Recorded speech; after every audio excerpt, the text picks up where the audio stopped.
To apply the posterior short leg, you'll first need to determine the correct splint width. Measure the splint width by placing a 4 or 5 inch unpadded Exos Rapid splint on the bottom of the patient's arch. A 1/4 inch to 1 inch overlap on each side indicates the correct splint width. Err on the larger width to maximize final strength and rigidity. Before you apply the Exos Rapid Splint posterior short leg, it's necessary to heat the splint. First, make sure the splint warmer is completely closed. Then, take the Exos Rapid Splint from its package and remove the foam padding if applicable. Leave about 2 inches of the splint exposed. Attach the hook wand to the exposed end of the splint and slide the splint all the way into the splint warmer. To begin heating the splint, plug in the splint warmer. Allow the splint to heat for about 5 to 7 minutes. To confirm the accurate length of the Exos Rapid Splint, use a measuring tape or Pro-Care elastic bandage and measure from 2 inches below the back of the knee to 1 inch past the toes.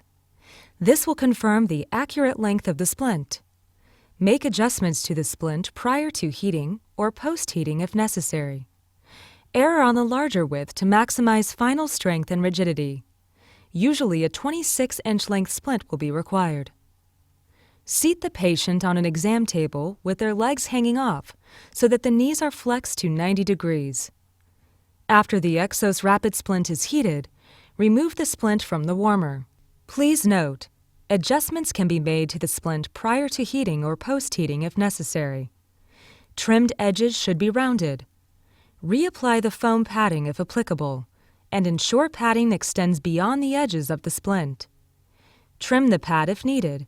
Position the splint end 1/2 inch past the tip of the great toe and ask the patient to hold the top of the splint at the back of their calf. Wrap the Pro-Care elastic bandage twice around the toes and metatarsal heads to secure the splint. Work your way up to the ankle. It's critical to fold and pinch the 2 dog ears of material into a nurse's corner by folding up on both sides under the malleoli. You may need a second Pro-Care elastic bandage to secure the entire splint. Typically, the ankle will be positioned at 90 degrees in the splint. Use moderate elastic bandage tension more than you would with fiberglass or plaster splints to ensure good molding. Add shape and contour to the Exos Rapid Splint by molding with your palms. This significantly increases the final strength and rigidity of the splint and reduces setup time.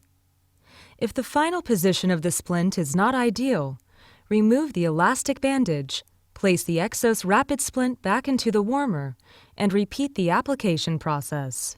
The nurse's corners fold, in addition to shape and contour, greatly adds to the strength and rigidity of the splint.